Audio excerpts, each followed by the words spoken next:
कोणार्क पुरी मुख्य रास्ता निकट में एक बस दुर्घटनाग्रस्त घटी।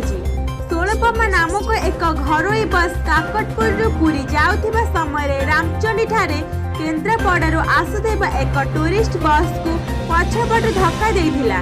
फल बस रे थिबा 30 रु 40 यात्री आहत हेबा फल 8 रु 10 जन गुरुतर होई पड़िथिले। गुरुतर मानक प्रथमे कोणार्क और पर पुरी मेडिकल रे भर्ती करा जाइथिला एवं घटनास्थल रे कोणार्क पुलिस पहुंची तदंत चलाइछि।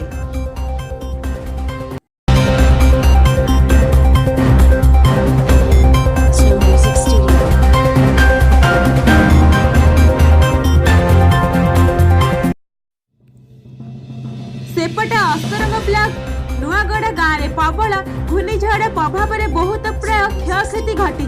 ग्राम में अनेक लोकों क्षयक्षति घटी। ग्राम बाबुली नायक छण गदारू छण प्राय 200 मीटर पर्यंत ऊपर को उठाई देइथिला एवं एक ट्रैक्टर को मध्य ओलटाई देइथिला। एही घटना रे कहार किछि क्षति न होइथिबार सूचना मिलिछि।